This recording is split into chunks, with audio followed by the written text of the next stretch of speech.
On this issue of taxation, I really want to advise William Ruto.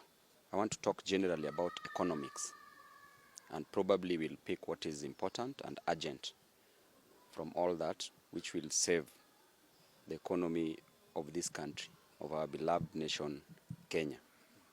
If you look at Adam Smith, in his book, In the Wealth of Nations, Adam Smith stated clearly that it is not from the benevolence of the chef, the brewer, nor the butcher that we get to eat our dinner, but by their interest attached to it. So you see, the idea of taxation, it is not coming in good faith. And in economics, there are three schools of thought in economics: the classical school of thought, the Austrian school of thought, and the Keynesian school of thought from the great man called John Maynard Keynes. The classical school of thought is so clear that the wealth of a nation is calculated based on its national income, on the basis of the national income. And the national income is based on the work of its inhabitants. And the president is largely using the classical school of thought together with the Austrian school of thought. But the best model, the best school of thought, is the Keynesian school of thought. John Maynard Keynes was from Britain. And during the Great Depression in America, the depression that almost paralyzed the whole nation, that almost brought the world, the global economy, to its knees, that assaulted the global economy, he came up with a simple theory, simple model that worked. And the Keynesian school of thought is what this nation, is what Ruto should use. And it is very clear. It states that during an economic downturn like what we are having now, during a recession, during assault of the economy, the government, in its wisdom, must ensure that tax is reduced, tax is cut down, and the government injects money into the economy, into the system, so that the bottom-up economy they were talking about, the person on the ground gets more money in their pockets, creates high demand, spends more. With spending more, high demand is created. When high demand is created, our economy grows, because with the increase in demand, will automatically, increase in demand increases consumption, will automatically make our economy grow. So cut down the taxes. Once you cut down the taxes, ensure that you inject more money into the system. Then when there's an economic boom, when the economy is growing up, increase the taxes a little. Okay. Remember, the economy is not growing in Kenya now. So increase a little tax, then the government to spend less. Because people shall have had money to spend. So even if tax is increased, people have money in their pockets to spend. But you cannot make a grave mistake, a mistaken belief that people have money. People have no money, people have no jobs. Therefore, increasing tax in an economy where there are no jobs and there is no money, you are paralyzing this nation.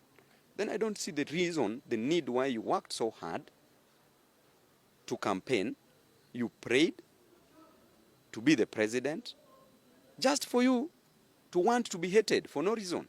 Why did you do so? And on the issue of the debt, that he should not take more loans.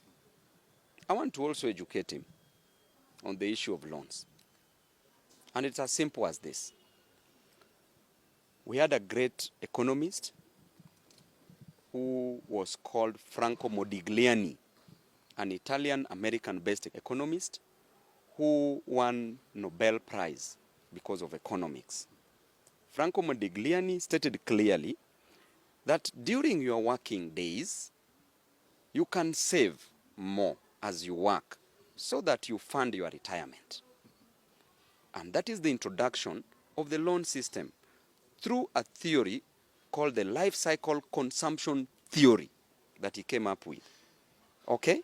So, what you ought to have enjoyed in 70 years' time, you can enjoy it now by taking a loan for it, by taking a mortgage for it.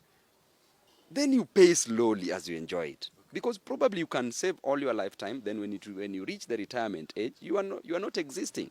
You shall have been dead by then. So what you need to enjoy in the future, you can enjoy it presently as you pay for it.